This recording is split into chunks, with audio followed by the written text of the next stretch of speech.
Assalamualaikum warahmatullahi wabarakatuh. Kami dari kelompok 10 akan menjelaskan dari ide startup kami yang berjudul Veggie Box. Sebelumnya, perkenalkan nama saya Naili Azra Alaida dengan akhiran NIM 009. Saya Nabila Tika Sari dengan akhiran NIM 010. Saya Melinda Anissa Turahma dengan akhiran NIM 017. Yang pertama yaitu ada key partners. Jadi Veggie Box ini memiliki 3 partners utama. Yang pertama yaitu ada petani sayur dan buah. Jadi di sini ini mereka dapat menghasilkan buah dan sayur yang berkualitas. Jadi mereka ini tidak hanya menjadi pemasok bahan baku, tetapi juga menjadi partner strategis dalam membangun sistem rantai pemasok yang efisien dan berkelanjutan. Yang kedua yaitu ada konsumen. Jadi di sini konsumen itu merupakan target utama dalam membangun loyalitas dan kepercayaan terhadap pelayanan. Jadi mereka adalah penilai yang kritis, terus menghargai kualitas, kebersihan dan rasa buah dan sayur mereka yang mereka konsumsi. Yang selanjutnya yaitu ada key activities. Veggie Box ini juga memiliki berbagai aktivitas, yaitu yang pertama ada memasarkan sayur dan buah. Jadi Veggie Box ini menawarkan beragam pilihan sayur dan buah yang segar, yang berkualitas tinggi, yang dipetik langsung dari petani lokal. Konsumen juga dapat menemukan berbagai jenis sayur dan buah. Yang kedua yaitu ada mempermudahkan pencarian. Veggie Box ini menyediakan platform online yang mudah dinavigasi dan ramah pengguna. Jadi konsumen itu dapat dengan mudah mencari produk yang diinginkan melalui fitur pencarian yang canggih, atau bisa juga dengan menjelajahi katalog yang berdasarkan kategori, jenis, dan harga.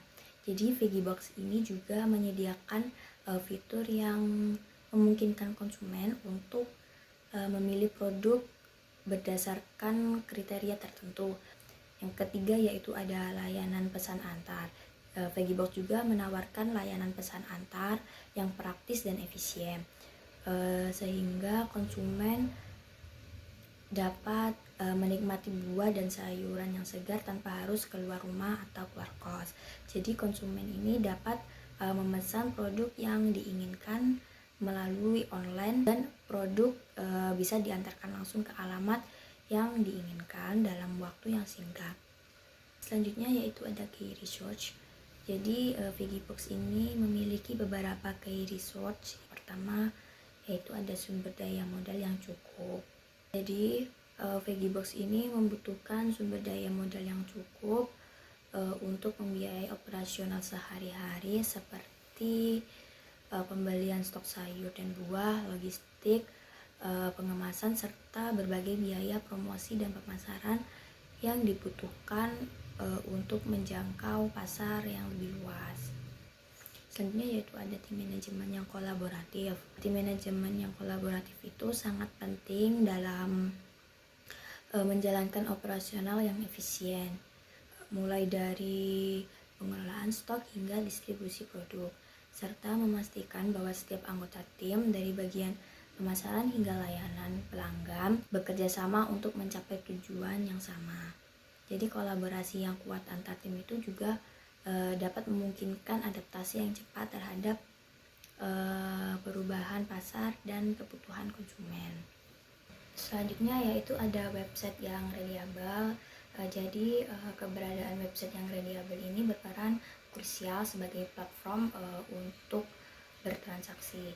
Jadi website ini mudah digunakan dan mampu menangani lonjakan trafik. Jadi ini tuh penting juga untuk memberikan pengalaman belanja yang nyaman bagi pelanggan. Dengan ini Veggie Box juga dapat memastikan proses pemesanan berjalan dengan lancar, dan pelanggan ini juga dapat melakukan transaksi dengan aman serta efisien. Selanjutnya saya akan menjelaskan value proposition dari startup kami. Yang pertama, kami menyediakan platform yang dapat memudahkan petani sayur dan petani buah ini mendistribusikan hasil panen mereka secara langsung kepada konsumen. Nah, dan di sini kami juga dapat memastikan harga yang lebih adil dan lebih transparan. Bagi konsumen sendiri, kami dapat menawarkan sayur dan buah segar yang berkualitas yang bisa diakses melalui platform online kami dan memberikan kemudahan dalam menemukan produk yang mereka butuhkan. Nah, dengan pendekatan ini kami dapat menciptakan nilai bagi kedua belah pihak. Yang pertama, petani mendapatkan pendapatan yang lebih baik, dan sementara konsumen menikmati produk segar dengan harga yang terjangkau. Selanjutnya yaitu customer relationship. Di sini kami membangun hubungan dengan pelanggan melalui layanan pelanggan atau layanan pengguna yang cepat dan responsif. Nah, di sini kami juga tersedia melalui website dan media sosial.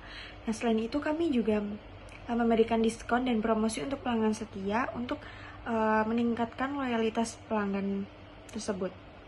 Tidak hanya itu, kami juga mendukung petani dengan menawarkan seperti kemitraan yang memberikan akses lebih besar ke pasar, serta program keuntungan tambahan yang mendorong keterlibatan antara semua pihak ke dalam platform kami.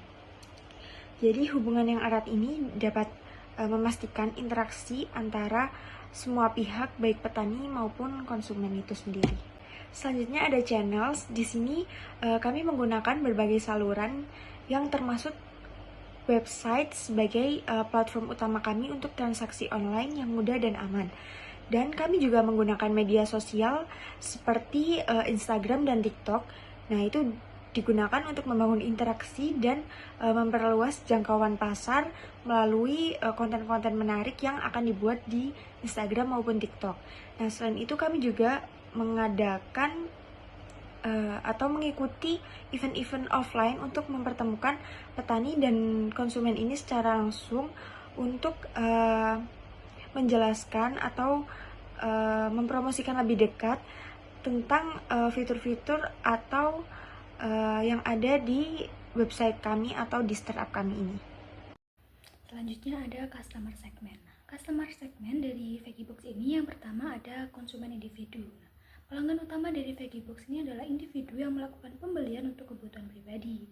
Segmen ini mencakup berbagai kelompok usia mulai dari remaja hingga orang dewasa atau ibu rumah tangga yang senang memasak dan mencari bahan baku seperti sayur dengan harga terjangkau, kemudahan dalam berbelanja, serta promosi menarik seperti gratis ongkir. Harga sayur dari Vegibox ini terjangkau dikarenakan kita mempromosikannya langsung dari petani sayur dan buah. Yang kedua ada pengguna mobile first. Vegibox ini juga menargetkan pengguna yang lebih suka berbelanja menggunakan smartphone. Segmen ini meliputi konsumen milenial dan Gen Z yang terbiasa dengan teknologi dan mencari kemudahan dalam melakukan transaksi dari perangkat seluler mereka. Dengan kelebihan terjangkaunya harga sayur dan buah, maka akan lebih menarik perhatian konsumen dan memudahkan transaksi juga. Yang ketiga, ada rumah makan atau restoran. Rumah makan atau restoran pasti memerlukan bahan masakan setiap hari, salah satunya yaitu sayur. Restoran biasanya memerlukan sayuran sebagai bahan baku penting dalam penyajian berbagai jenis hidangan. Dalam pembeliannya pasti dilakukan dengan jumlah yang banyak. Jadi, dengan menggunakan Vegibox, maka pembelian sayur dalam jumlah banyak pastinya akan mendapatkan harga yang lebih murah juga.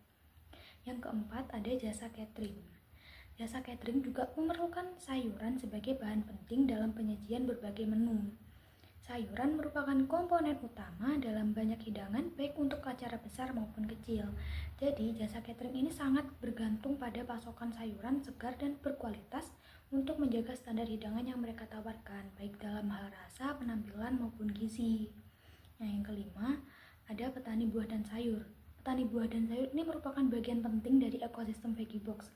Vegibox akan memberikan akses ke pasar yang luas dengan biaya yang relatif rendah, serta dukungan dalam bentuk promosi dan program pelatihan.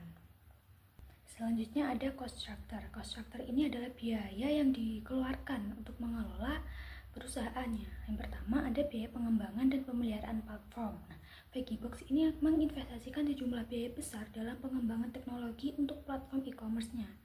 Ini mencakup biaya untuk pemeliharaan server, keamanan data, dan peningkatan situs web agar tetap kompetitif dan efisien sehingga pengguna juga merasa nyaman dan mudah saat menggunakan aplikasi Vegibox. Yang kedua, ada biaya pemasaran dan promosi. Vegibox mengeluarkan biaya untuk melakukan promosi agar lebih dikenal oleh masyarakat luas, termasuk diskon besar-besaran, promosi gratis ongkir, dan kampanye pemasaran digital serta media massa. Vegibox juga bekerja sama dengan influencer untuk memperluas jangkauan pasar yang memerlukan anggaran pemasaran yang besar. Yang ketiga, yaitu biaya subsidi pengiriman. Salah satu cara agar menarik pengguna adalah dengan adanya subsidi ongkos kirim, terutama saat ada promosi. Untuk menawarkan gratis ongkir atau diskon ongkir, Vegibox akan menanggung sebagian dari biaya pengiriman yang akan menjadi beban dalam struktur biaya perusahaan. Yang keempat, ada biaya operasional dan gaji karyawan. Vegibox ini pasti memerlukan banyak karyawan di berbagai departemen seperti teknologi, pemasaran, layanan pelanggan, dan logistik. Gaji karyawan, tunjangan, dan biaya operasional kantor juga menjadi komponen utama dalam struktur biaya. Selanjutnya ada revenue stream.